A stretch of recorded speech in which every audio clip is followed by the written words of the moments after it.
Assalamualaikum warahmatullahi wabarakatuh. Salam sejahtera untuk kita semua. Jumpa lagi di channel khusus kesehatan Ngobrol Sehat bersama Profesor Del Fitri Munir. Sahabat sehat sekalian, pada episode kali ini kita akan membahas mengenai sebuah kondisi yang terjadi pada anak-anak, yaitu obesitas, gemuk. Bahwa kita senang melihat anak-anak yang gemuk, iya, tetapi kalau obesitas artinya gemuk sudah tidak normal, ini sudah mempunyai risiko untuk akan terjadi penyakit-penyakit yang serius di masa dia dewasa nantinya. Kita akan membahas obesitas pada anak ini bersama pakarnya, Dr. Siska Mayasari Lubis, spesialis anak konsultan. Assalamualaikum, Dr. Siska. Waalaikumsalam, Prof. Ya, sehat-sehat ya. Alhamdulillah, Prof. Baik, pada episode kali ini kita akan membahas mengenai obesitas ya. Kita kalau melihat anak-anak yang gemuk ya, gemes ya, senang gitu ya. Orang tua dan neneknya pun senang anaknya gemuk gitu ya. Abi ya, Prof. Iya, tetapi kan ada juga ya hal-hal yang tidak bagus diakibatkan oleh obesitas. Nah, kenapa kok ada anak-anak yang bisa terjadi obesitas, ada yang tidak? Apa yang terjadi dan apa penyebabnya? Silakan Dr. Siska. Ya, terima kasih, Prof. Jadi, obesitas pada anak atau kegemukan pada anak ini saat ini memang sudah sangat mengkhawatirkan ya, Prof. Jadi, angka kejadiannya semakin hari semakin tinggi gitu. Jadi, salah satu mungkin yang mesti dirubah ya pada pemahaman orang tua bahwa kalau anak nggak gemuk itu nggak sehat. Nah, sering sekali seperti itu. Jadi, kalau anaknya udah gemuk, berarti itu sehat. Nah, terus kalau nggak gemuk berarti orang tuanya nggak mampu nih, gitu. Ngasih makan anaknya nggak bener nih, gitu. Jadi, ini sebenarnya mesti dirubah dulu nih stigma seperti ini, gitu ya, Prof ya. Karena kalau misalnya tahu dampak dari obesitas, pasti nggak satupun dari kita kepingin anak kita obesitas, seperti itu. Nah, jadi obesitas pada anak itu bisa terjadi kalau asupan makanan yang masuk ke tubuh itu lebih banyak dibandingkan sama yang keluar nih. Aktivitasnya jauh berkurang, berarti makannya lebih banyak, Prof. Makannya banyak sekali. Nah, kenapa bisa terjadi obesitas? Ya, paling yang menyebabkan obesitas itu secara garis besar pertama adalah genetik. Kedua adalah faktor lingkungan. Nah, genetik artinya gini. Kalau orang tuanya gemuk, baik ayah, ibu, atau dua-duanya gemuk, maka risiko anak untuk menjadi gemuk itu akan menjadi lebih besar dibandingkan sama anak yang memiliki orang tua dengan berat badan normal. Kemudian yang kedua adalah faktor lingkungan, Prof. Faktor lingkungan ini termasuk gaya hidup, Prof. Nah, jadi gaya hidup, kita lihat belakangan ini anak-anak lebih cenderung aktivitasnya itu di rumah ya, Prof. Apalagi sekarang sudah sekolahnya juga di rumah. Jadi semua ini sebenarnya menjadi pemicu anak untuk menjadi gemuk kalau tidak diwaspadai sejak dini ya. Jadi sedentary activity atau aktivitas yang duduk ya, kalau bahasa awamnya aktivitas yang duduk. Nah, ini menjadi salah satu faktor risiko anak menjadi obesitas, Prof.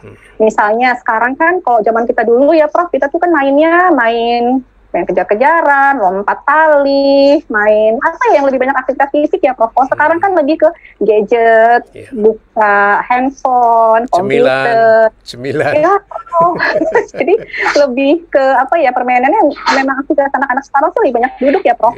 Nah, sambil duduk, enaknya ngapain tuh? Sambil ngemil. Nah, itu dia. Junk food. Nah, jadi ini menjadi faktor risiko untuk anak jadi obesitas, Prof.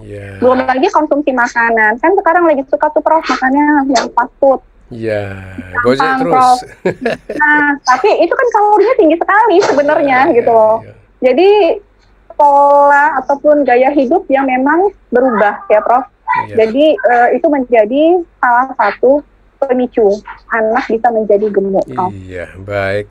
Nah, mengenai orang tua yang gemuk tadi ya, bisa dua-dua gemuk ya, anaknya kan cenderung gemuk. Ini apa bisa dicegah anaknya supaya tidak gemuk gitu? Tidak obesitas maksudnya? Tentu saja bisa, Prof.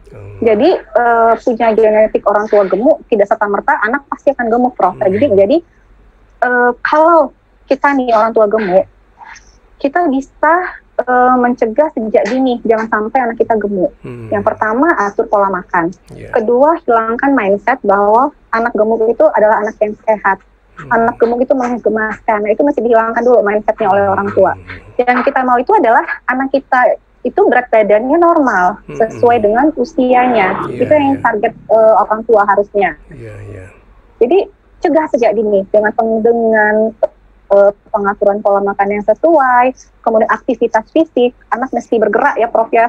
Kalau bisa sih diharapkan minimal 1 jam sehari anak mesti bergerak. Bergeraknya ngapain?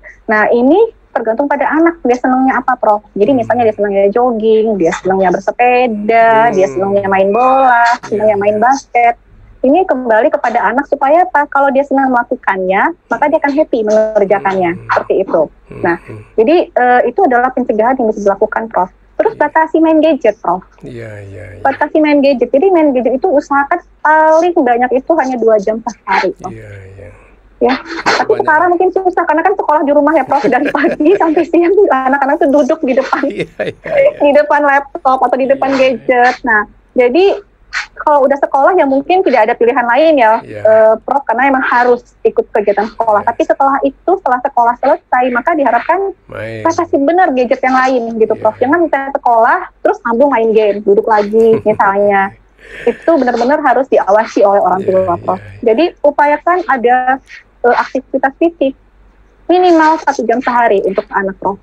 Kemudian batasi makan makanan yang tinggi kalori, misalnya fast food, junk food. Jadi ajari anak untuk suka makan buah, untuk suka makan sayur. Jadi kembali ke makanan sehat, Prof.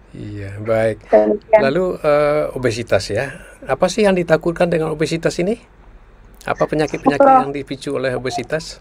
Ya, jadi kalau misalnya anak obesitas, hati-hati, penyakit dewasa bisa terjadi pada anak kalau dia obesitas. Nah, apa saja penyakit dewasa tersebut? Bisa tekanan darah tinggi.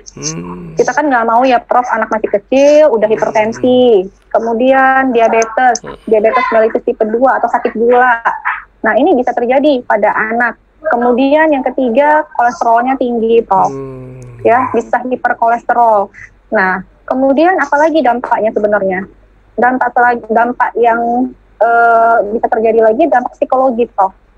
Anak pasti akan malu. Biasanya kalau anak gemuk kan sering jadi korban bully ya, Prof. Jadi bisa minder, bisa depresi.